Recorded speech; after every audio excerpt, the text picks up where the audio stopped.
যে সমস্ত জীব জানোয়ারকে আমরা বোঝা বহনের কাজে ব্যবহার করি, ঘোড়া, গাধা, উট এবং গরুর কাঁধে যখন জোয়াল কষে দেওয়া হয় তখন গরুর দ্বারাও আমরা এই জোয়াল টাননের কাজে ব্যবহার করে থাকি। মুফাসসিরিনে কেরাম তাফসীরের কিতাবে লেখেন, তুমি যে গরুর কাঁধে জোয়াল চাপিয়ে দিয়েছো সেই গরুটা জোয়াল নিয়ে হাঁটতে স্বাভাবিক সোজা হয়ে হাঁটে না হাঁটতে গিয়ে তার গুজা হয়ে যেতে হয়? তুমি লক্ষ্য করো। যদি তোমার দেওয়া জোয়াল নিয়ে গরু সোজা হয়ে হাঁটতে পারে তাইলে তুমি তার পাওনা ঠিক মতেই পরিশোধ করছো, সেও তোমার পাওনা পরিশোধ করতেছে। আর তোমার চাপাইয়া দেওয়া জোয়ালটা টানতে যদি গরুটা গুজা হইয়া যায় তাহলে তুমি তার উপর জুলুম করেছো, জানোয়ারের পাওনা দিছো না তুমি। এই জানোয়ারে আল্লাহর কাছে বদদুয়া করবে তোমার জন্য, তোমার জীবনে অশান্তি নেমে আসবে। একটা হালের বলদের পাওনা না দেওয়ার কারণে জীবনে বহু অশান্তি ভোগ করতে হবে। বুঝে থাকলে, উদাহরণগুলি বুঝে থাকলে বলুন তো, মানব জীবনে শান্তি আসে কিভাবে আর অশান্তি হয় কেন? পাওনাদারের পাওনা দিলে শান্তি আসে, আর পাওনা না দিলেই অশান্তি হয়। মুফাসসিরিনে কেরাম তাফসীরের কিতাবে লিখেছেন, তুমি যদি মানুষ হয়ে থাকো তাহলে তোমার কাছে ফেরেশতারও পাওনা আছে, জীব জানোয়ারেরও পাওনা আছে। জীব জানোয়ারের পাওনা যদি সারা রাত আলোচনা করা হয়, সারা রাইতে শুধু জীব জানোয়ারের পাওনার আলোচনা শেষ হবে না। আমি মাত্র এক দুইটা উদাহরণ দিলাম। একটা হইল বিষাক্ত পোকামাকড়ের, আর একটা হইল গরুর কাঁধের জোয়াল। দুইটা আলোচনা মাত্র হইল। ঠিক তেমনি ভাবে মুফাসসিরিনে কেরাম তাফসীরের কিতাবে লিখেছেন, তুমি যদি মানুষ হয়ে থাকো তাহলে তোমার কাছে ফেরেশতাদের পাওনা আছে। যেই লোক ফেরেশতার পাওনা পরিশোধ করবে, ফেরেশতাও সেই লোকের পাওনা পরিশোধ করবে। যেই লোক ফেরেশতার পাওনা পরিশোধ করবে না, ফেরেশতাও তার পাওনা পরিশোধ করবে না, অশান্তির সৃষ্টি হবে। আমার কাছে ফেরেশতার কি পাওনা? আমার কাছে ফেরেশতার পাওনা হইল আমি যেন কোনো উপায়ে ফেরেশতাকে কষ্ট না দিই। তাহলে ফেরেশতা আমার জীবনের সকল কাজে সহযোগিতা করবে এবং ফেরেশতা সারা জীবন ভর আমার গুনাহ মাফ করে দেওয়ার জন্য আল্লাহর কাছে দোয়া করবে। বুঝে থাকলে বলুন তো, ফেরেশতার কাছে আমাদের পাওনা আসেনি? আমাদের কাছে ফেরেশতার পাওনা আছে। ফেরেশতার কাছে আমাদের কাছে ফেরেশতার পাওনা হইল, সাবধান, তোমরার খেদমত করার লাগি জীবন ভর আল্লাহ আমাদেরকে ফেরেশতা বানাইছে। কাজেই খেদমতের সুযোগটা বন্ধ করো না। আমাদেরকে কষ্ট দিলেই খেদমতের সুযোগ বন্ধ হয়ে যাবে। মানুষ কিভাবে ফেরেশতারে কষ্ট দেয় আর কষ্ট দেওয়ার কারণে ফেরেশতার খেদমতের সুযোগ কিভাবে বন্ধ হয়ে যায়, এর এক দুইটা উদাহরণ শুনুন। হাদিস শরীফে রাসূল করিম সাল্লাল্লাহু আলাইহি ওয়াসাল্লাম বলেন, তোমরা কেউ যদি কাঁচা পেঁয়াজ রসুন খাও, জায়েজ আছে, নিষেধ নাই। তোমরা কেউ যদি কাঁচা পেঁয়াজ রসুন খাও, জায়েজ তো আছে, কিন্তু কাঁচা পেঁয়াজ রসুনের মধ্যে হালকা একটু দুর্গন্ধ আছে। কাঁচা পেঁয়াজ রসুন খাইলে এই দুর্গন্ধটা মুখে লাগে। কাজেই কাঁচা পেঁয়াজ রসুন খাওয়ার পরে ভালো রকম কুলি করে মুখের দুর্গন্ধ দূর করে মসজিদে প্রবেশ করো। কাঁচা পেঁয়াজ রসুনের দুর্গন্ধ মুখে নিয়ে মসজিদে প্রবেশ করো না, কারণ মসজিদের ভিতরে রহমতের ফেরেশতা থাকে। তোমরা দুর্গন্ধ নিয়ে মসজিদে ঢুকলে ফেরেশতার কষ্ট হয়। কাঁচা পেঁয়াজ খাওয়ার দুর্গন্ধ মুখে নিয়ে মসজিদে ঢুকলে রহমতের ফেরেশতার কষ্ট হয়। কে বলেছেন? মুহাম্মদুর রাসূলুল্লাহ সাল্লাল্লাহু আলাইহি ওয়াসাল্লাম বলেছেন। আমি আপনাদের জিজ্ঞাসা করি, কাঁচা পেঁয়াজ রসুনের দুর্গন্ধটা বেশি খারাপ না বছরের পর বছর ধূমপান করার কারণে যে দুর্গন্ধ মুখে সৃষ্টি হয় সেটা বেশি খারাপ? তাহলে ধূমপানের দুর্গন্ধ মুখে নিয়ে মসজিদে প্রবেশ করলে ফেরেশতার প্রতি জুলুম অত্যাচার করা হয়। কি করা হয়? আপনার এই দুর্গন্ধময় মুখ নিয়ে মসজিদে ঢোকার কারণে আপনার কারণে ফেরেশতার কষ্ট হইল। ফিরিস্তার পাওনা দিলেন না আপনি।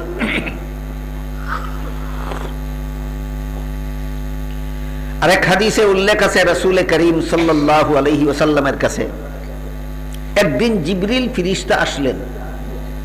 যেদিন জিবরিল ফিরিস্তা এসেছিলেন এর আগের দিনের ঘটনা, আল্লাহর রাসূল বাজার থেকে একটা ময়ূরের ছবি ছাপা চাদর কিনেছিলেন। কিসের ছবি? কিসের মধ্যে ছাপা? চাদর। একটা চাদরের মধ্যে ময়ূরের ছবি ছাপা ছিল। সেই চাদরটা রাসূল বাজার থেকে কিনে এনেছিলেন, রাসূলের ঘরে লটকিয়ে রেখেছিলেন আগের দিন। পরের দিন জিবরিল ফিরিস্তা এসে রাসূলের ঘরে প্রবেশ করলেন না, বাইরে দাঁড়িয়ে রইলেন। রাসূল জিজ্ঞাসা করলেন, ও জিবরিল, প্রতিদিন ওহী নিয়ে আল্লাহর পক্ষ থেকে আমার কাছে আমার ঘরের ভিতরে আসেন, আজকে বাইরে দাঁড়িয়ে রইলেন কেন? জিবরিল ফিরিস্তা বলেন, আজকে যেই ওহী নিয়ে এসেছি সেটা হলো আজকের থেকে কিয়ামত পর্যন্ত আপনার জন্য এবং আপনার সমস্ত উম্মতের জন্য মানুষের ছবি, জীব জানোয়ারের ছবি তোলা হারাম, ব্যবহার করা হারাম, ঘরে রাখা হারাম, সযত্নে রাখা হারাম, পকেটে রাখা হারাম। এসেই দেখি আপনার ঘরের মধ্যে এই ছবি লটকানো। আজকের থেকে আল্লাহর বিধান হইল, যে ঘরে মানুষের অথবা জীব জন্তুর ছবি লটকানো থাকবে অথবা সযত্নে রাখা থাকবে, এমন ঘরে আমি জিবরিল ফিরিস্তা এবং আমার অধীনস্থ কোন রহমতের ফিরিস্তা প্রবেশ করবেন না। কারণ এই জীব জানোয়ারের ছবি আর মানুষের ছবি দেখলে রহমতের ফিরিস্তার কষ্ট হয়। রাসূল বলেন, ও জিবরিল, ছবি হারাম, এই ওহী তুমি আজকে নিয়ে এসেছো। ময়ূরের ছবি ছাপা চাদর আমি গতকাল কিনেছিলাম, গতকাল তো হারাম ছিল না। কথা বুঝে থাকলে বলুন। হারাম ঘোষণা হওয়ার পরে রাসূল ময়ূরের ছবি ছাপা চাদর কিনেছিলেন না আগের দিন? কাজেই রাসূল বলেন, আমি যেদিন কিনছি সেদিন হারাম ছিল না, আজকে তুমি হুকুম নিয়ে আসছো হারাম, আমার গতকালের কিনা চাদরটা কি করব আমি এখন? জিবরিল নবীর ঘরের বাইরে দাঁড়িয়ে থেকে বলেন, চাদরটা এমন ভাবে ছিঁড়ে টুকরা টুকরা করুন, যেভাবে ছিঁড়ে টুকরা টুকরা করলে প্রত্যেকটা ছবির কেল্লা যায় এক টুকরায়, শরীর যায় আরেক টুকরায়। জিবরিলের কথা মতো রাসূল এই চাদরের মধ্যে যতগুলি ময়ূরের ছবি ছিল সবগুলি ছবি এমন ভাবে ছিঁড়ে দুই টুকরা করলেন যে প্রত্যেকটা ছবির কেল্লা গেল এক টুকরায় আর শরীর গেল আরেক টুকরায়। বুঝে থাকলে বলুন তো, এই চাদরটা আর কতদিন গায়ে দেওয়া যায়? এরপরে জিবরিল ফিরিস্তা নবীর ঘরে ঢুকলেন। মানুষের ছবি ঘরে লটকানো থাকলে, জীব জানোয়ারের ছবি ঘরে লটকানো থাকলে ফিরিস্তাদের পাওনা দেওয়া হয় না, ফিরিস্তাদের সাথে দুর্ব্যবহার করা হয়, ফিরিস্তাদের উপর জুলুম করা হয়, ফিরিস্তাদেরকে অত্যাচার করা হয়। তাহলে মানুষের কাছে ফিরিস্তার কি পাওনা?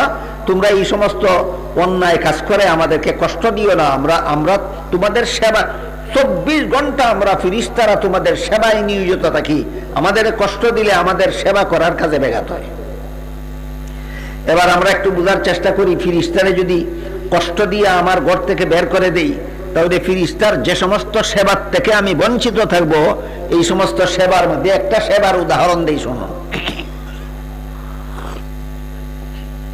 আপনারা বিশ্বাস করুন, প্রত্যেকটা মানুষকে 20 জন ফিরিস্তা দিন রাত 24 ঘন্টা পাহারা দেয়। কতদিন? কতক্ষণ? দিন রাত 24 ঘন্টা এক একজন মানুষকে 20 জন ফিরিস্তা পাহারা দেয়। 24 ঘন্টা পাহারা দেয়। কেন পাহারা দেয়? হাদিস শরীফে রাসূল করিম সাল্লাল্লাহু আলাইহি ওয়াসাল্লাম বলেন, আল্লাহ যদি তোমাদের প্রত্যেকের পাহারাদারির জন্য এতগুলি ফিরিস্তা মোতায়েন করে না রাখতেন, তাহলে মুরুগের বাচ্চা যেভাবে চিল সু মেরে নিয়ে যায়, ঠিক তেমনি ভাবে তোমাদেরকে জিনেরা সু মেরে জঙ্গলে নিয়ে যেত। 20 জন ফিরিস্তা আমাকে 24 ঘন্টা পাহারা দেয়, এই জন্য জিন আমাকে উঠাইয়া নিয়ে যাইতে পারে না। তাহলে ফিরিস্তা আমার সেবা করে কতক্ষণ?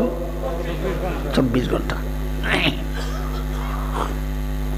এই ধরনের অসংখ্য অগণিত মানব সেবার জন্যই আল্লাহ লক্ষ লক্ষ কোটি কোটি অসংখ্য অগণিত ফেরেশতা সৃষ্টি করেছেন। এই সেবাগুলি ফিরিস্তা মানুষদেরকে করবে, এইটাই ফিরিস্তার কাছে মানুষের পাওনা।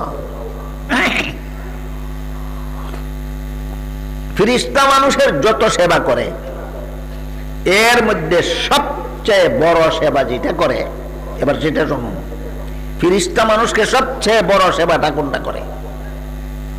হাদিস শরীফে রাসূল করিম সাল্লাল্লাহু আলাইহি ওয়াসাল্লাম বলেন, শয়তান একজন মুমিন মুসলমানকে বেঈমান বানাবার জন্য সারা জীবন যত চেষ্টা করে, মরণকালে এই মুসলমানটাকে বেঈমান বানাবার জন্য তার চেয়ে বেশি চেষ্টা করে। একজন মুমিন মুসলমানকে বেঈমান বানাবার জন্য শয়তান সারা জীবন যত চেষ্টা করে, মরণকালে সারা জীবনের চেয়ে বেশি চেষ্টা করে। উদাহরণ দিয়ে আল্লাহ রাসূল বলেন, মরণকালে মুসলমানকে বেঈমান বানাবার জন্য শয়তানে কিভাবে চেষ্টা করে, উদাহরণ দিয়ে রাসূল বলেন, যেই লোকটার মা বাবা আগেই মারা গেছিল, এই লোকটার মরণকালে একটা শয়তান তার মরা মায়ের আকৃতি ধারণ করে, আর একটা শয়তান তার মরা বাবার আকৃতি ধারণ করে তার কাছে আসে। মরণকালীন অবস্থাটাকে কোরআনের ভাষায় সকরাত বলা হয়। সকরাত, মরণকালীন অবস্থাটাকে কোরআনের ভাষায় সকরাত। সকরাতের মর্ম হলো দুনিয়ার জীবিত মানুষের চোখে আল্লাহর দেওয়া একটা কুদরতি পর্দা আছে। এই কুদরতি পর্দার অবস্থা এমন, এই দুনিয়ার সবকিছু দেখে, আখেরাতের কিছুই দেখে না। এই কুদরতি পর্দার অবস্থা এরকম। কোন ফিরিস্তা কোন সময় তার কি খেদমত করতেছে দেখে না, ওই আল্লাহর কুদরতি পর্দার কারণে। কিন্তু যখন আজরাইল ফিরিস্তা তার জান বের করার জন্য আসেন, তখন আল্লাহ তার চোখ থেকে কুদরতি পর্দাটা উঠাইয়া নিয়ে যান। তখন সে তার কোন কোন ছেলে মেয়ে তার মুখে পানি দিতেছে, কে কে ওষুধ খাওয়াইবার চেষ্টা করতেছে, এটাও দেখে। কোন কোন ফিরিস্তা তার জান নেওয়ার জন্য এসেছে সেটাও দেখে। কথা বুঝলেন? এই অবস্থাটার নাম সকরাত। দুনিয়ার জীবনে শয়তান সব সময় আমাদের দ্বারে কাছে আসে, কিন্তু আমরা দেখি না। মরণের সময় শয়তান আসা মাত্রই দেখা যাবে, কিন্তু দেখলেও যেন শয়তানকে চিনতে না পারে। এই জন্য আল্লাহ রাসূল বলেন, একটা শয়তান তার মরা মায়ের আকৃতি ধারণ করে, আর একটা শয়তান তার মরা বাপের আকৃতি ধারণ করে তার কাছে আসে, এসে বলে, তোর মতো আমরাও ইসলামের বিধিবিধান পালন করেছিলাম জাহান্নাম থেকে বাঁচার জন্য, মরে দেখলাম ইসলাম পালন করার কারণে জাহান্নামী হইলাম। তোর এখনো সময় ভালো আছে, এই দেখ আজরাইল ফিরিস্তা বসা তোর জান নেওয়ার জন্য। জানটা বাইর করার আগে আগে যদি বলস যে ইসলাম যা মানার মানছি, আর মানি না, মরবে আর ব্যস্ত যাইবে। আল্লাহ রাসূল বলেন, তখন এই লোকটা চিন্তা করে, সারা জীবন যত আলিম উলামা বলেছেন নেক আমল করলে, ইমানদার অবস্থায় মরলে জান্নাতে যাওয়া যাবে, বেঈমান হইয়া মরলে, বদ আমল করলে জাহান্নামে যেতে হবে, একজন আলিমেও নিজের চোখে দেখে বলেননি, ভুক্তভোগী হয়ে বলেননি। তারাও তাদের উস্তাদের কাছে শুনে শুনে বলেছেন। আর আজকে আমার মা বাবা মরার পরে নিজে ভুক্তভোগী হইয়া বলতেছে, দেখা কথা মানতাম, শোনা কথা মানতাম না, দেখা কথা মানতাম। এত বড় টেনশনে ফেলায় শয়তান মরণকালে এক একজন মুসলমানকে বেঈমান বানাবার জন্য। এই সময় আল্লাহ বলেন, ইন্নাল্লাযীনা ক্বালু রাব্বুনাল্লাহু সুম্মা ইসতাকামু তাতানাজ্জালু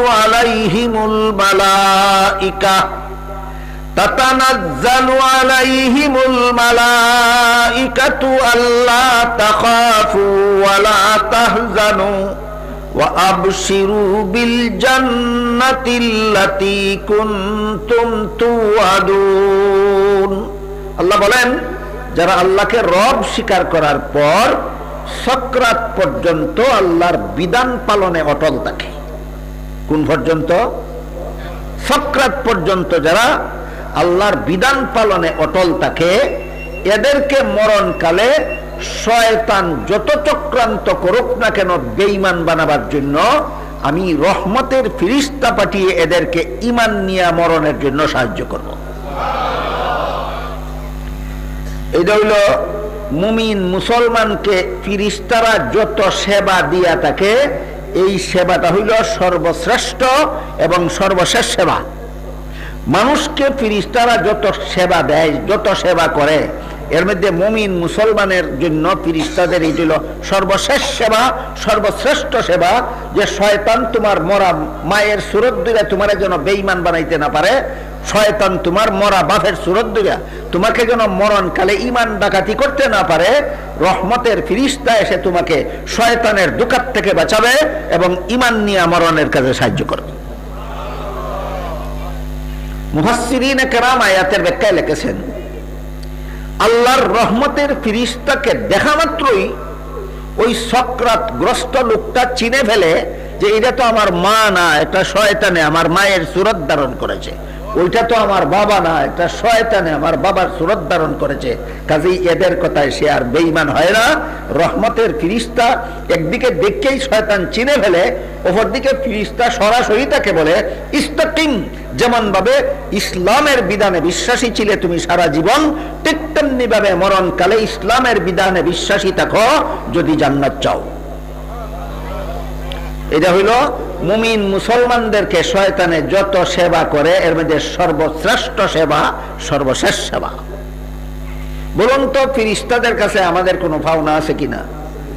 আমাদের কাছেও ফিরিস্তার কোনো ভাবনা আছে কিনা? আমরা যদি ফিরিস্তাদের ভাবনা লঙ্ঘন করি, তাহলে ফিরিস্তাদের কাছে আমাদের যে ভাবনা আছে সেইটাও আমরা পাবো না। তখন কি পরিমাণ অশান্তি হবে একটু শুনুন। এক হাদিসে রাসূল করিম সাল্লাল্লাহু আলাইহি ওয়াসাল্লাম বলেন, লা তাদখুলুল মালাইকাতু বাইতান ফিহি কালবুন আও তাসবীর। যেই ঘরে বিলাসী কুত্তা রাখা হয় আর যেই ঘরে বিলাসী ছবি রাখা হয়, বিলাসী কুত্তা আর বিলাসী ছবি। বিলাসী কুত্তা কারে হয়? যেই কুত্তা সুর আইলে ধরতে পারে না, শিকার করতে পারলে শিকার ধরে জীবিত এনে মালিকের কাছে ফেরত দিতে পারে না। এই কুত্তা যারা ফেলে, যে দরকারি কুত্তা নয়, এটা বিলাসী কুত্তা। কি কুত্তা? বিলাসী কুত্তা। আর যে ছবি আমি পাসপোর্টে লাগাইলাম বিদেশ যাওয়ার জন্য, ভিসায় লাগাইলাম বিদেশ যাওয়ার জন্য, এই ছবি বিলাসী ছবি নয়, এটা হইল ঠেকাবশত। কেমন? পাসপোর্টের ছবি বিলাসী ছবি না ঠেকাবশত? ভিসার ছবি বিলাসী ছবি না ঠেকাবশত? ঠেকাবশত। আল্লাহ কোরআনের যে আয়াতে বলেছেন শুয়োরের গোশত খাওয়া হারাম নাকি হালাল, আল্লাহ যে আয়াতে বলেছেন শুয়োরের গোশত খাওয়া হারাম, সেই আয়াতে বলে দিয়েছেন ঠেকাবশত। যে ঠেকলো তার জন্য হারাম নয়, যে ঠেকলো তার জন্য হারাম নয়। কে ঠেকলো? যেই ব্যক্তি না খাইতে না খাইতে, খানা খায়ও না খায়ও না, এখন মরণাপন্ন অবস্থা, এমন সময় যদি কোনো ইহুদিয়া কয়, এমন সময় যদি কোনো খ্রিস্টানে কয় আমার কাছে শুয়োরের গোশত আছে, খাইয়া জান বাঁচাইতে পারো, তখন তুমি এই জান বাঁচাইবার জন্য শুয়োরের গোশত যে পরিমাণ খাইলে তোমার জান বাঁচবে, এই পরিমাণ শুয়োরের গোশত খাওয়া তখন তোমার জন্য হারাম নয়। বিলাসী হইয়া শুয়োরের গোশত খাইল না ঠেকাবশত? যেমন ভাবে শুয়োরের গোশত খাওয়া হারাম, ঠেকাবশত জায়েজ হয়, ঠিক তেমনি ভাবে মানুষের ছবি আর পশুর ছবি সর্বদাই হারাম, ঠেকাবশত হালাল হয়। পাসপোর্টের ছবি বিলাসী না ঠেকাবশত? ভিসার ছবি বিলাসী না ঠেকাবশত? ঠেকাবশত। অনেকে আমাকে প্রশ্ন করেন যে এই যে ভিডিও ক্যামেরা ফিট করে যে বক্তব্য ভিডিও করা হয়, এটার মধ্যে তো ছবি আছে, আপনি তো আগে এর ঘোর বিরোধী ছিলেন, কঠোরভাবে আপনি এই ভিডিও রেকর্ডের বিরোধিতা করেছেন, আজকাল বিরোধিতা করেন না কেন? এই প্রশ্নের জবাবটাও আমি আপনাদেরকে বলে দিতে চাই। ছবি সাধারণ অবস্থায় সকল প্রকার মানুষ পশুর ছবি হারাম, সকল প্রকার মানুষ পশুর ছবি হারাম। যেমন ভাবে শুয়োরের গোশত হারাম, ঠেকাবশত জায়েজ হয়, ঠিক তেমনি ভাবে ছবি হারাম, ঠেকাবশত জায়েজ হয়। এখনের ঠেকাটা কি? এখনের ঠেকা হইল হক্কানি উলামায়ে কেরাম এই ভিডিওতে ছবি না দিতে অবস্থা এমন হয়ে গিয়েছিল, ওই যে আগে বলেছিলাম লামাজাবি, বাতিলপন্থী, গুমরা, পথভ্রষ্ট লোকেরা এই যত সব বাতিল মতবাদ ভিডিও রেকর্ড করে সারা দুনিয়ায় প্রচার করতে করতে অবস্থা এই পর্যায়ে চলে গিয়েছিল যে আমরা যদি এখন অনুমতি না দেই তাহলে দুনিয়ার কোনো মুসলমানের কাছে আর হক কথা পৌঁছার কোনো উপায় থাকবে না, সব মুসলমানকে তারা গুমরাহ করে ফেলবে। এইভাবে সরল মুসলমানদেরকে গুমরাদের অপপ্রচারের হাত থেকে আপনাদের ঈমান হেফাজতের জন্য, বাতিলের মোকাবেলায় হক কথাটাও আপনাদের সামনে তুলে ধরার জন্য এই ঠেকা বশত আমরা অনুমতি দিয়েছি। তা না হইলে আমরা কোনোদিন বিলাসী ছবি ব্যবহার করি না, সর্বদাই হারাম। আপনারা কেউ যদি আমাকে পরীক্ষা করতে চান এই মুহূর্তে করতে পারেন। আমার মোবাইলটা আমার হাত থেকে আপনার হাতে নিয়ে যান, খুঁজে দেখুন একটা ছবি আমার মোবাইলের ভিতরে নাই, পাবেন না, ইনশাআল্লাহ পাবেন না। কেন? মোবাইলে ছবি রাখা বিলাসী ঠেকা বসত, এটা বিলাসী ছবি। মোবাইলের ভিতরে নিজের বাচ্চার ছবি রাখা, মোবাইলের ভিতরে জানোয়ারের ছবি রাখা, মোবাইলের ভিতরে নিজের বিবির ছবি রাখা, মোবাইলের ভিতরে নিজের মা বাবার ছবি রাখা, বলুন ঠেকা বসত না বিলাসী? হারাম, হারাম, হারাম। পাবলিকে করলেও হারাম, মৌলবীয়ে করলেও হারাম। না, ছবি শুধু পাবলিকের জন্য হারাম, মৌলবীর জন্য হারাম নয়। হারাম সবার জন্য হারাম, সবার জন্য হারাম। দুঃখের বিষয়, বর্তমান সমাজের হকপন্থী নামের যথেষ্ট আলিমগণ দুনিয়ামুখী হয়ে গেছে, দুনিয়া লুভী হয়ে গেছে। এদের মোবাইলের মধ্যেও বিলাসী ছবি পাওয়া যায়, এদের মোবাইলের মধ্যেও বিলাসী ছবি পাওয়া যায়। যে মৌলবীর মোবাইলে বিলাসী ছবি পাওয়া যায় সেই মৌলবী আখেরাতমুখী রইছে না, দুনিয়ামুখী হয়ে গেছে। আমার বড় ভালো লাগছিল, আমার আগে যে একটা ছেলে একটা নাত পড়েছিল যে একদল আলিম দুনিয়া লুবী হয়ে গেছে। কারা? মোটা অঙ্কের টাকার চুক্তিতে ওয়াজ করতে যায় যারা। এরা হইল জ্বলন্ত প্রমাণ এই কথার যে বর্তমান সমাজে হক্কানি নামধারী একদল মৌলবী, এরা আখেরাতমুখী নয়, এরা নিজেরাই দুনিয়ামুখী। যে মৌলবী নিজেই দুনিয়ামুখী হয়ে গেল, এই মৌলবীর ওয়াজ শুনে সাধারণ মুসলমান আখেরাতমুখী হবে কিভাবে? আল্লাহ পাক রব্বুল আলামিন পবিত্র কোরআনের এক আয়াতে বলেন, ইত্তাবিউ মাল্লা ইয়াসআলুকুম আজরান ওয়া হুম মুহতাদুন। আল্লাহর পথে যারা দাওয়াত দেন, আল্লাহর পথে দাওয়াত দাতাদের প্রথম কাতারের হলেন নবীগণ। আল্লাহর পথে দাওয়াত দাতাদের প্রথম কাতারে আছেন নবীগণ, আর দ্বিতীয় কাতারে আলেমগণ। আল্লাহ বলেন আল্লাহর পথে যারা দাওয়াত দেন তাদের মধ্যে যদি দুইটা গুণ থাকে তাহলে তাদের অনুসরণ করো, হেদায়েত পাবে। আল্লাহর পথে দাওয়াত দিলেই চলে না, দুই গুণ থাকতে হবে, দুই গুণ। এক নম্বর গুণ হলো যে পথে তিনি অন্য মানুষকে দাওয়াত দিবেন আগে নিজে সেই পথের প্রতীক হবেন। আর দ্বিতীয় গুণ হলো দাওয়াতের বিনিময়ে টাকা পয়সার চুক্তি করবেন না, দাওয়াতের বিনিময়ে টাকা পয়সার চুক্তি করবেন না। আমি আমার বাড়ির থেকে আপনাদের এখানে আসতে যদি গাড়ি ভাড়া যায় ৫,০০০ টাকা, এই ৫,০০০ টাকা কি আমি আমার মুনাফা হিসাবে চাইবো আপনাদের কাছে, না আপনাদের সবার খরচ? যে সবার খরচ। আর আপনাদের সবাই না আসলে আমার দোকানে বসে যদি সারাদিন দোকানদারি করতাম তাহলে ধরেন একটা কথার কথা, সারাদিনের বেচা কিনায় আমার মুনাফা থাকতো আরো ২,০০০ টাকা। তাহলে আসার খরচ ৫,০০০, সংসারের ক্ষতি ২,০০০। এই ৫,০০০ আর ৭,০০০ কি আমার হাদিয়া না আপনাদের সবার খরচ? আমার এই সবার মধ্যে দেখি আর এটা বেয়াদবি। আমার আপনাদের এখানে আসার ৫,০০০ টাকা গাড়ি ভাড়া আর ২,০০০ টাকা আমার দোকানের ক্ষতিপূরণ, এটা কি আমার হাদিয়া না আপনাদের সবার খরচ? সবার খরচ। এমত অবস্থায় আমি বিদায়ের সময় আপনারা যদি আমাকে ১০,০০০ টাকা দিলেন, একটা কথার কথা ১০,০০০ টাকা দিলেন, তো আমার খরচ গেল ৭,০০০, এর অতিরিক্ত পাইলাম আরো ৩,০০০। যদি বাড়িতে থাকতাম ৩,০০০ টাকা মুনাফা হইতো না, হইতো ২,০০০। বাড়িতে না থাকার কারণে আপনাদের এখানে দিনের দাওয়াত দেওয়ার জন্য আসার কারণে পাইলাম ৩,০০০। ১,০০০ তো এমনি আমার দৈনিক ইনকামের চেয়ে বেশি, নাকি বলেন? কাজে আমাকে ৪০,০০০, ৫০,০০০, ৮০,০০০ দিতে হবে, এই চুক্তি করার অর্থটা কি?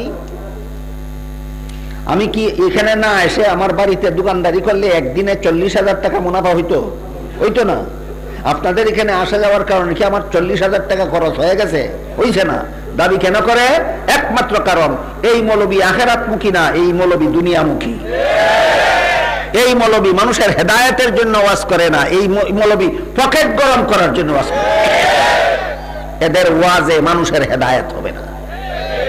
মুফাসসিরিনে কেরাম তাফসীরের কিতাবে লিখেছেন পরিষ্কার, যারা মানুষকে হেদায়েতের দাওয়াত দেয় নিজে হেদায়েতের পথে চলে না, আর যারা টাকার লোভে মানুষকে হেদায়েতের দাওয়াত দেয়, এই দুই দল মানুষের ওয়াজে মানুষের হেদায়েত হবে না। ঠিক তেমনি ভাবে যে সমস্ত মৌলবীরা ছবি বিলাসিতার ছবি ব্যবহার করে, আপনারা কি মনে করেন এরা নিজে হেদায়েতের পথে আছে? নিজে হেদায়েতের মানে এরার বুকের ফাটা এরকম হইছে না যে আপনাদেরকে ছবির বিরুদ্ধে ওয়াজ করবে। ফিউজ ব্যাটারি চিনেন? কারে কয়? যে মৌলবী বিলাসিতার হারাম ছবি ব্যবহার করে, এই মৌলবীর আত্মার মধ্যে এই পাওয়ার নাই আপনাদেরকে ছবির বিরুদ্ধে ওয়াজ করার। এই জন্য বললাম আমার মোবাইলটা আপনার হাতে নিয়ে যান, ইনশাআল্লাহ একটা মানুষ পশুর ছবি আমার মোবাইলে পাবেন না। আমার অধিকার আছে আপনাদের ছবির ব্যাপারে ওয়াজ করার। যে মৌলবীর নিজের মোবাইলেই হারাম ছবি ভরা, এই মৌলবী ছবির বিরুদ্ধে আপনাদেরকে কি ওয়াজ করবে? যাই হোক, বলতেছিলাম ঠেকা বশত ছবি জায়েজ হয়, আর না হয় বিলাসী ছবি সব হারাম। এবার আসুন মূল কথায় যাই। আপনি যদি আপনার ঘরের দেয়ালে আপনার মৃত মায়ের ছবি লটকে রাখেন, মৃত বাবার ছবি লটকে রাখেন, দাদা দাদির ছবি লটকে রাখেন, নানা নানির ছবি লটকে রাখেন, বুড়ার ছবি, কুত্তার ছবি লটকে রাখেন, জিবরিল ফেরেশতা আপনাদের নবীকে কি বলে গেছিলেন? প্রবেশ করব না। কি বলে গেছিলেন? আমি জিবরিল আর আমার অধীনস্থ কোন রহমতের ফেরেশতা কিয়ামত পর্যন্ত আপনার যে উম্মতের ঘরে ছবি লটকানো থাকবে, কোনো মানুষের ছবি অথবা কোনো জীব জানোয়ারের ছবি, কোনোদিন কোনো রহমতের ফেরেশতা তার ঘরে প্রবেশ করবেন না। ফেরেশতায় সবচেয়ে বড় খেদমতটা করতে হবে আমাদের কোন সময়? আপনি ফেরেশতার ঘরে প্রবেশ না করার ব্যবস্থা করে রাখলেন, খেদমতটা পাবেন কিভাবে? কথা বুঝতেছেন আপনারা? আমার ঘরের মধ্যে আখামা ছবি লটকাইয়া, ঘরের মধ্যে আখামা ছবি যত্ন করে রাখিয়া, এই বিলাসী ছবি মোবাইলের মধ্যে উঠাইয়া মোবাইল পকেটে লইয়া মরণ হইলে আপনার কাছে রহমতের ফেরেশতা যাইতেও পারবে না, শয়তানের চক্রান্ত থেকে ঈমান নিয়া মরণের কাজে সাহায্যও করতে পারবে না। বেঈমান হইয়া মরলেই শান্তি না অশান্তি? কোন কারণে হইল? ফেরেশতার ভাওনা দিছ না, ফেরেশতায় তোমার ভাওনা দিছে না। দুনিয়াতে আখিরাতে তোমার অশান্তির সাগরে হাবু ডুবু খাওয়া ছাড়া কোনো উপায় থাকবে না। এই জন্য আল্লাহ পাক রব্বুল আলামিন বলেন, ইন্নাল্লাহা ইয়া'মুরু বিল আদলি ওয়াল ইহসান ওয়া ইতা'i যিল কুরবা ওয়া ইয়ানহা আনিল ফাহশাই ওয়াল মুনকারি ওয়াল বাগই ইয়াইযুকুম লাআল্লাকুম তাযাক্কারুন। এই আয়াতটা হলো কোন সূরার কত নম্বর? সূরা নাহলের 90 নম্বর আয়াত। আয়াতের মাত্র প্রথম একটি শব্দের ব্যাখ্যা থেকে কিছু কথা আপনাদেরকে শোনাইলাম। কি? আল্লাহ তোমাদেরকে ইনসাফ করতে বলছেন। ইনসাফ কারে কয়? পাওনাদারের পাওনা দিয়ে দাও। এই মর্মে আপনাদের সামনে রাসূলের যে হাদিস তিলাওয়াত করছিলাম, সেই হাদিসে আল্লাহ রাসূল বলেন, লা ইউমিনু আহাদুকুম হাত্তা ইউহিব্বা লি আখিহি মা ইউহিব্বু লি নাফসিহি।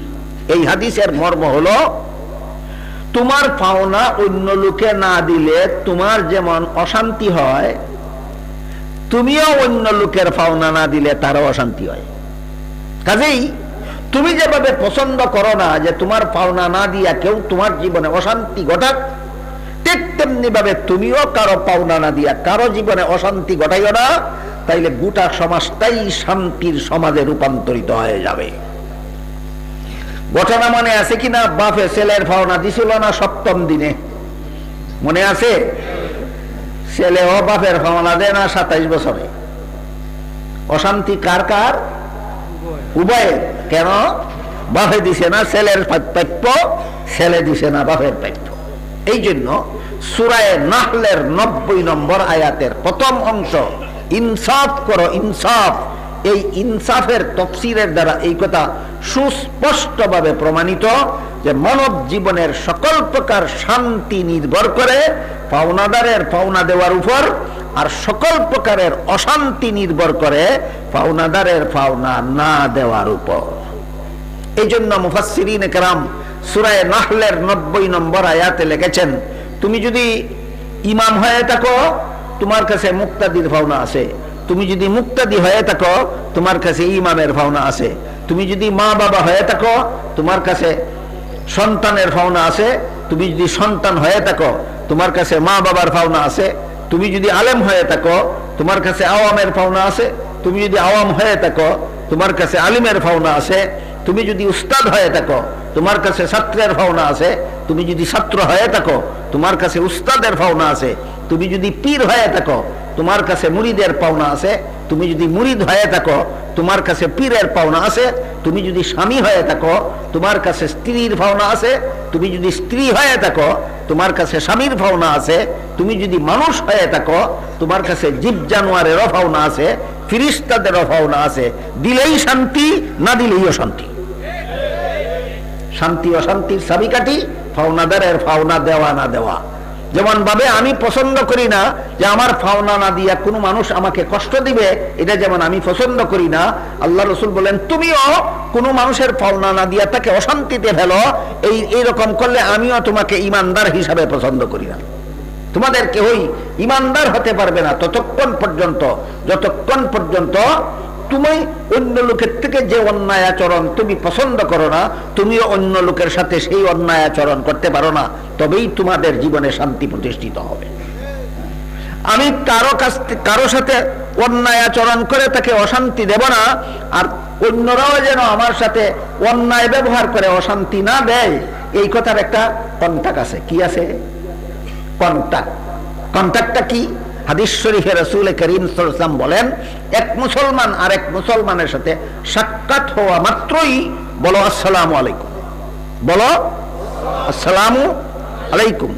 আরেকটা জরুরি কথা আজকে বলে দিতে চাই, কথায় কথায় আসলো, সেটা হইল কোন ওয়াজ করনেওয়ালা যখন ওয়াজের মঞ্চে উঠেন ওয়াজ করার জন্য, তখন সর্বপ্রথম যারা রিসিভ করেন মঞ্চে উঠার জন্য, 2-4 জন মানুষ মঞ্চে যারা থাকেন তারাই তো ওনাকে মঞ্চে উঠেই আনেন, তাদের সাথেই তো সালামের বিনিময় হয়ে যায়, তাদের সাথেই সালামের বিনিময় হয়ে যায়। আর শরীয়তের বিধান হইল এক দল মানুষের জনে জনে সালাম দিতে হয় না, একজনে সালাম দিলেই সালাম দেওয়ার প্রাপ্য আদায় হয়ে যায়। আর কয়েকজনে সালাম দিলেও জনে জনে সকলের সালামের জবাব দিতে হয় না, একজনের সালামের জবাব দিলেই এই তার সাথে ইনসাফের আচরণ হয়ে যায়। আমি যখন মঞ্চে উঠলাম, যারা আমাকে রিসিভ করলেন হয়তো তারা কোনো একজনে আমাকে সালাম করেছেন আপনাদের সকলের পক্ষ থেকে, আমি তাকে ওয়ালাইকুম আসসালাম বলে দিয়েছি, সালামের আদান প্রদান হয়ে গেছে। এই কারণে অনেক সময় বসার পরে আপনাদের সাথে যখন কথা শুরু করি তখন আবার আলাদাভাবে আসসালামু আলাইকুম বলি না, কেন মঞ্চে ওঠার সময় এই সুন্নত আদায় হয়ে গেছে। এটা না বুঝার কারণে অনেকে এরকম অভিযোগ করে, ইনি বড় অহংকারী, ইনি বসলেন আমাদেরকে সালাম করলেন না। অহংকার আগে শিখো, তারপরে একজন আলেমকে অহংকারের অপবাদ দাও।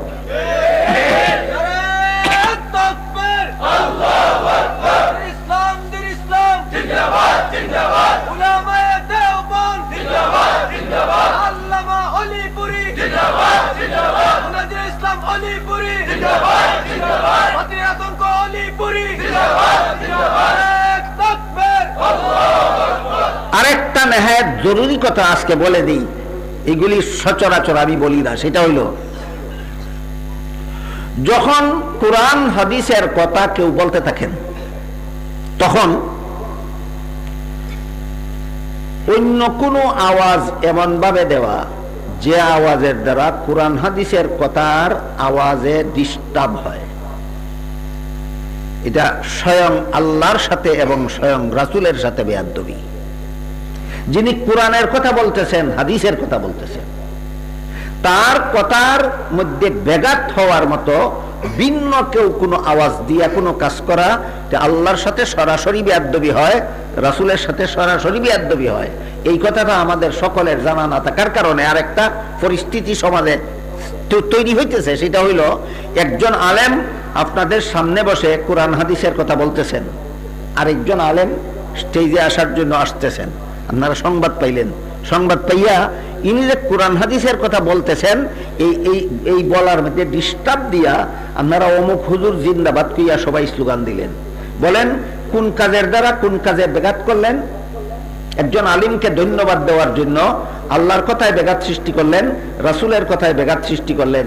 এই আলেমকে এই সম্মান দেখানোর দ্বারা নাজাত পাওয়া যাবে না, আল্লাহর সাথে বেয়াদবির কারণে, রাসূলের সাথে বেয়াদবির কারণে।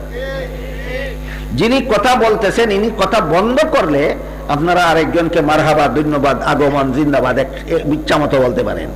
আরেকজন কোরআন হাদিসের কথা বলতে থাকা অবস্থায় কোন আলেমকে মারহাবা, ধন্যবাদ, জিন্দাবাদ দিলে আল্লাহর কথা বলায় ব্যাঘাত হয়, রাসূলের কথা শোনানোতে ব্যাঘাত হয়, এতে স্বয়ং আল্লাহর সাথে এবং রাসূলের সাথে বেয়াদবি হয়। এই কথাগুলি সচরাচর কোন আলেম আমার মনে হয় বলেন না। এই জন্য আমি বলে দিলাম যেন আমরা সর্বদিক থেকে সতর্ক থাকতে পারি। একজন আলিমকে মারহাবা দিবেন, এটা ভালো, খারাপ নয়। ধন্যবাদ দিবেন, ভালো, খারাপ না।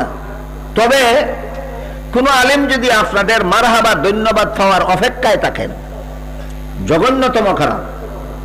কথার বেশ কম বুঝুন। আপনি একজন আলিমকে মারহাবা দিবেন, ধন্যবাদ দিবেন, জিন্দাবাদ বলবেন, খুব ভালো।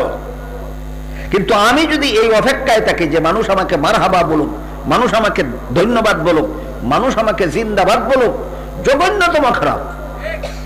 বলুন, মারহাবা জিন্দাবাদ বলা খারাপ না এর অপেক্ষা করা খারাপ? অপেক্ষা করা খারাপ। আপনারা যদি জিন্দাবাদ বলেন আপনাদের মুঠেও গুনাহ হবে না, কিছু সওয়াব হইবার আশা আছে। কিন্তু আমি যদি এটা বলার অপেক্ষায় থাকি আমি গুনাহগার হয়ে যাব।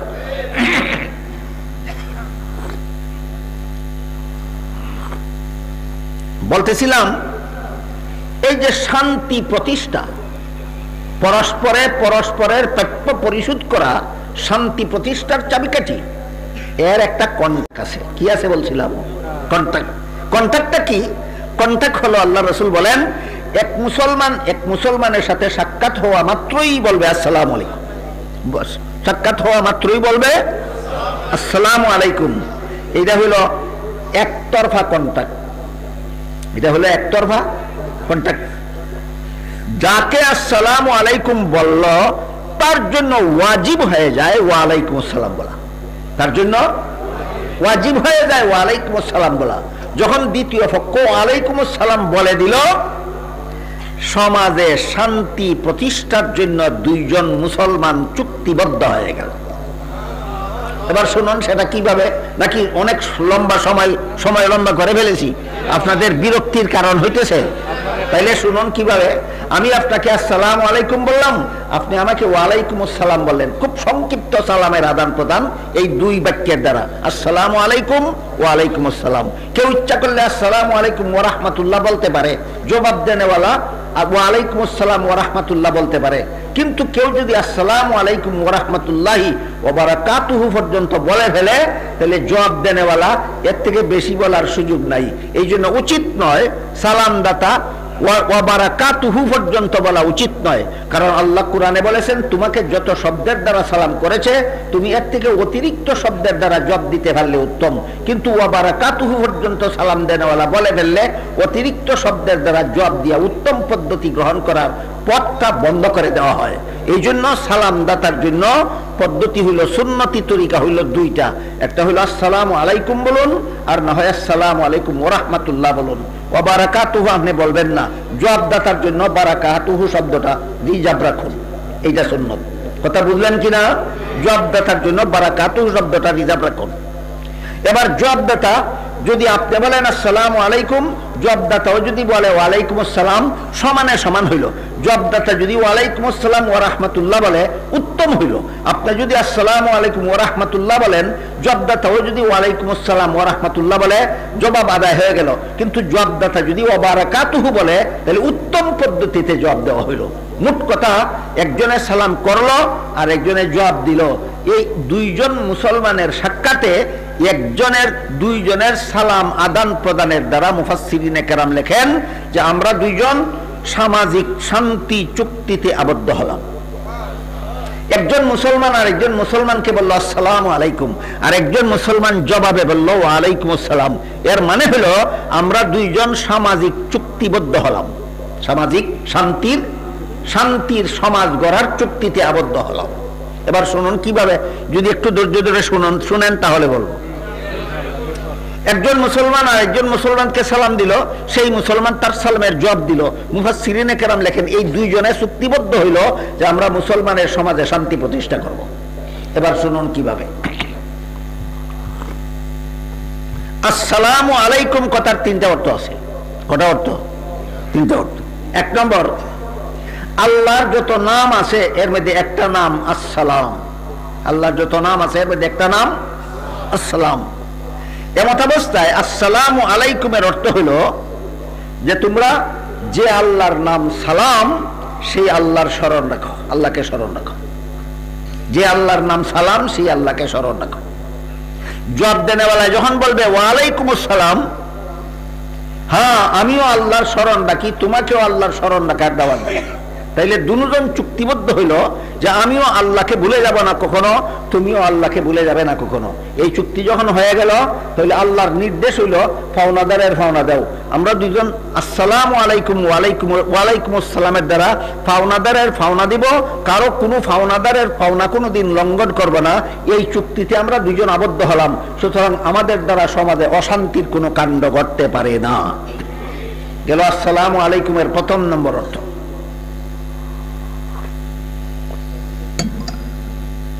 আসসালামু আলাইকুমের দুই নম্বর অর্থ, সালাম শব্দের অর্থ শান্তি। সালাম শব্দের অর্থ শান্তি। এমত অবস্থায় আসসালামু আলাইকুমের অর্থ দাঁড়ায় আমি দোয়া করি আল্লাহর পক্ষ থেকে তোমার উপর শান্তি বর্ষিত হোক। ওয়ালাইকুম আসসালামের অর্থ দাঁড়ায় আমিও দোয়া করি আল্লাহর পক্ষ থেকে তোমার উপর শান্তি বর্ষিত হোক। দুজনের দোয়া যদি কবুল হয়ে যায়, আমার দোয়ায় যদি আল্লাহ আপনার উপর শান্তি বর্ষণ করে আর আপনার দোয়ায় যদি আল্লাহ আমার উপর শান্তি বর্ষণ করে, তাহলে শান্তি ভঙ্গকারী এই প্রাপকের প্রাপ্য পরিশোধ করার মতো এই অপরাধ কোনোদিন আমার দ্বারাও হবে না, আপনার দ্বারাও হবে না। আসসালামু আলাইকুম দোয়ার কারণে, কারণ এই দোয়ার অর্থ হলো আমি দোয়া করলাম আপনার জন্য, আল্লাহ আপনার উপর শান্তি বর্ষণ করুক। আপনি দোয়া করলেন আমার জন্য, আমার উপর আল্লাহ শান্তি বর্ষণ করুক। আল্লাহ যার উপর শান্তি বর্ষণ করে সে কোনোদিন ফাওনাদারের ফাওনা আটকায় না, তার দ্বারা কোনোদিন সমাজে অশান্তি ঘটে না। আসসালামু আলাইকুমের তিন নম্বর অর্থ, সালাম শব্দের অর্থ যে শান্তি, সেই মর্মেই আসসালামু আলাইকুমের তিন নম্বর অর্থ হইল আমি তোমার জন্য শান্তির কারণ হয়ে থাকব, তোমার সাথে অন্যায় ব্যবহার করে কখনো তোমাকে কষ্ট দেব না। তখন ওয়ালাইকুম আসসালামের অর্থ হয় আমিও তোমার পাওনা পরিশোধ না করে তোমার জন্য অশান্তির কারণ হব না। দুইজনের চুক্তিতে আবদ্ধ হলো আমাদের দুইজনের দ্বারা এই সমাজে অশান্তিজনক কোনো কাণ্ড কোনোদিন হবে না। তিন নম্বর ব্যাখ্যা মতো মুফাসসিরিনে কেরাম তাফসীরের কিতাবে লেখেন যে একজন মুসলমান আর একজন মুসলমানকে যে আসসালামু আলাইকুম বলল, এর অর্থ হলো আমি তোমার শান্তির কারণ হয়ে থাকবো, আমি তোমার পাওনা কোনোদিন অপরিশুদ্ধ রাখবো না। ওই লোকটাও যে বললো ওয়ালাইকুম আসসালাম, এর অর্থ হলো আমিও কোনোদিন তোমার শান্তি ভঙ্গের কারণ হব না। এর দ্বারা দুইজন মুসলমান একে অপরের সাথে ওয়াদায় আবদ্ধ হলো যে আমি তোমার শান্তি ভঙ্গকারী কোনো কাজ কোনোদিন করবো না, তুমিও আমার শান্তি ভঙ্গকারী কোনো কাজ কোনোদিন করবে না। এই তিন নম্বর ব্যাখ্যা মতো, সালামের এই তিন নম্বর ব্যাখ্যা মতো আসসালামু আলাইকুম বলার পরে অথবা ওয়ালাইকুম আসসালাম বলার পরে যদি একজন আরেকজনের সাথে পাওনা পরিশোধ না করে, একজন আরেকজনের প্রাপ্য পরিশোধ না করে, ডাবল গুনাহে গুনাহগার হয়। এক নম্বর গুনাহ হইল তোমার ওয়াদা লঙ্ঘন করেছ, দুই নম্বর ওয়াদা হইল পাওনাদারের পাওনা দিছ না। দুই নম্বর কারণ হলো পাওনাদারের পাওনা দিছ না। একটা উদাহরণ দিয়ে কথা শেষ করি। স্বামী ঘর থেকে যাবে দূর কোথাও, বিবির কাছ থেকে বিদায় নিল, বিবি স্বামীকে আসসালামু আলাইকুম বলে বিদায় দিল, স্বামীও বিবিকে ওয়ালাইকুম আসসালাম বলে বিদায় নিল। সালামের ৩ নম্বর অর্থ মতে স্বামী স্ত্রী দুইজন ওয়াদায় আবদ্ধ হইল যে আমি তোমার শান্তি ভঙ্গকারী কোনো আচরণ করব না, তুমিও আমার শান্তি ভঙ্গকারী কোনো আচরণ করবে না। শান্তি চুক্তিতে আবদ্ধ হইয়া আসসালামু আলাইকুম ওয়ালাইকুম আসসালাম বলে স্বামী স্ত্রী দুইজন শান্তি চুক্তিতে আবদ্ধ হয়ে স্বামী চলে গেল ৩ দিনের সফরে, আর স্ত্রী তার বাড়ি ঘরে দেখাশোনা করে। এমত অবস্থায় তার বাবার বাড়ি থেকে বাবা আসলে, বাবার বাড়ি থেকে ভাই আসলে, বাবার বাড়ি থেকে চাচা আসলে, ভাগনা আসলে, বাতিজা আসলে, স্বামীর ঘরের কিছু টাকা পয়সা, কিছু ধন সম্পদ লুকিয়ে স্বামীর অগোচরে বাবার বাড়িতে পাচার করে দিল। স্ত্রীর কাছে স্বামীর পাওনা ছিল আমার অনুপস্থিতিতে আমার ঘরের জিনিস দেখাশোনা করো তুমি, এটা তোমার কাছে আমার পাওনা। দেখাশোনা করলো না গোপনে পাচার করলো? বিদায় দেওয়ার সময় কি বলেছিল? আসসালামু আলাইকুম। তোমার শান্তি ভঙ্গের কোনো আচরণ আমি করব না বলেছিল।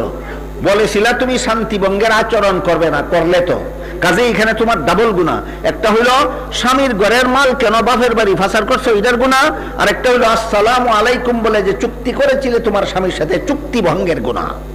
এই জন্য সালামের মর্ম বুঝে যদি মুসলমান সমাজে সালাম চালু হয় যে আমি তোমার পাওনা পরিশোধ না করে তোমার কোনোদিন তোমার অশান্তির কারণ হব না, তুমিও আমার সাথে আমার প্রাপ্য পরিশোধ না করে কোনোদিন শান্তি ভঙ্গের কারণ হবে না, এই মর্মে যদি মুসলমান সমাজে চালু হয় তাহলে এই গোটা মুসলমান সমাজের মধ্যে অশান্তির কোনো কারণ থাকতে পারে না।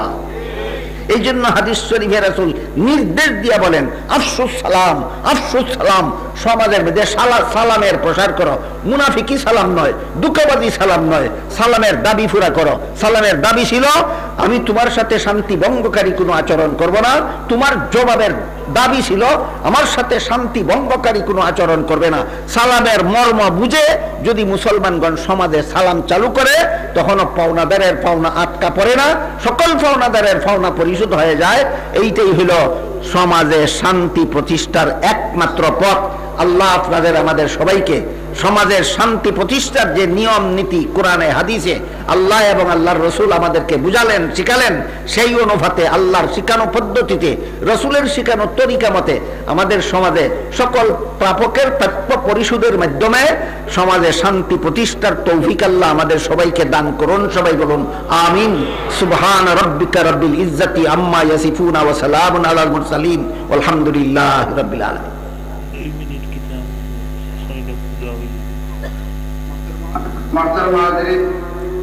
আমরা এরকম আশা করি না এই দীর্ঘক্ষণ আলোচনা করবেন। অসুস্থ